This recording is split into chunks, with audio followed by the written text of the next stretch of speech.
So this is a video again on my setup of my Asus router being powered by an Android phone which functions as an internet modem. The Asus router natively supports this if you've watched my other videos. I'm going to show you a couple of tips that I'm using here today for several things.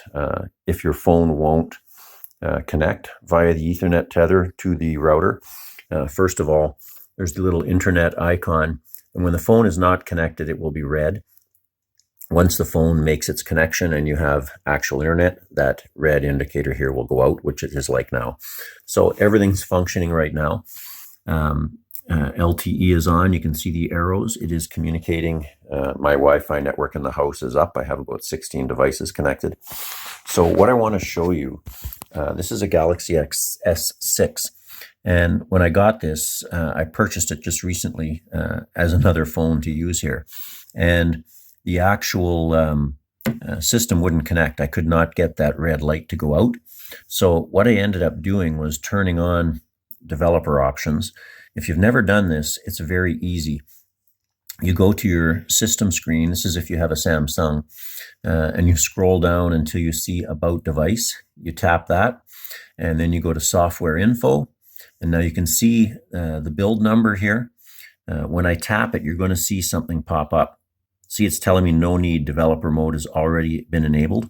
To enable developer mode on this Samsung and many of them, you have to tap this 7 times.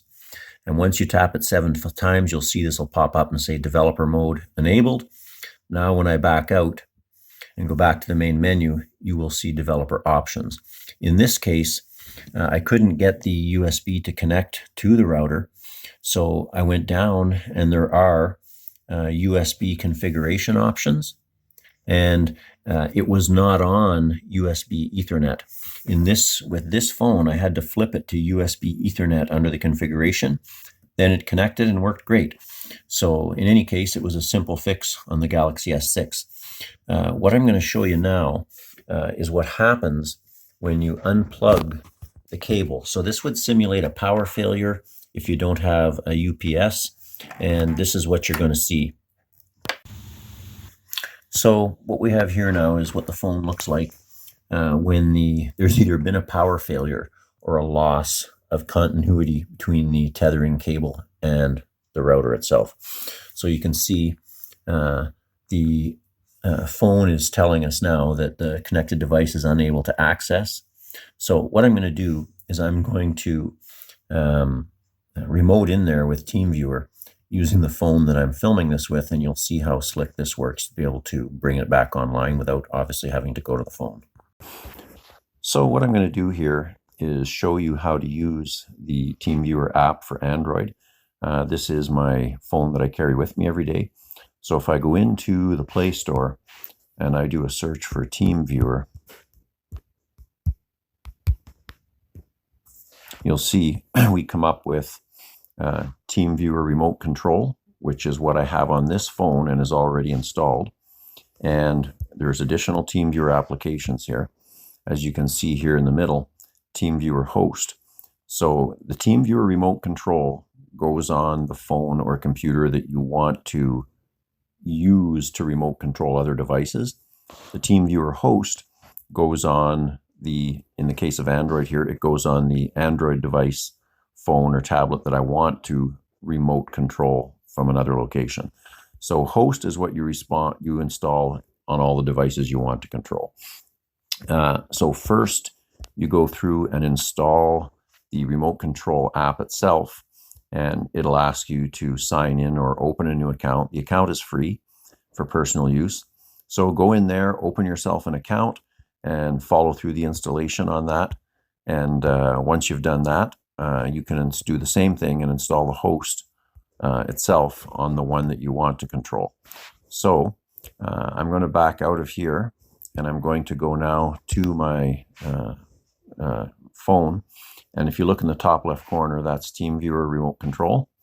And this is what it looks like when I open it. So the phones or computers, any devices that you install the host on with your account will show up under my computers. So in my case, I have 2 Android phones installed with the host. Both of these are, in my case, connected to the Asus router and are a modem, an internet modem for my home internet and my internet out at my camp. So the S6 is the one I'm going to connect to right now. So when I bring it up, I have the option here to remote control it or do file transfers. I'm going to remote control. And now it's going to take a second while it starts the app on the other computer, on the other Android phone. And there we go. So my screen, what we're looking at here now is actually the phone I'm controlling. So I'm going to swipe up, and this is what is on the other phone at the time. So I'm going to acknowledge this error, and this is because I unplugged and plugged in the USB cable feeding the router. And as you can see, because it lost connection, the tethering is off. So I'm going to enable the tethering. There we go. Tethering is back on. And now my phone is connected back into the router. It has an internet source. So things are going to take about 15 or 20 seconds and it'll come back online. So I can do that obviously from anywhere in the world with TeamViewer, and it's a great little app. Now you look in the bottom right, you'll see the up arrow. So I can hit that, and I have the ability to input text on the other phone or whatever, go into settings. I'm just going to X and close it out. Close. And here we go. This is now back on my phone. You're looking back at the screen for TeamViewer that was in the top left corner there. So I've completed a complete remote control session to another phone, enabled an application that had broken, and then just shut it down again. So if you found this video useful, please consider liking and subscribing, and it'll help me out on the channel here. Anyway, great to know and fantastic ability to be able to control things remotely.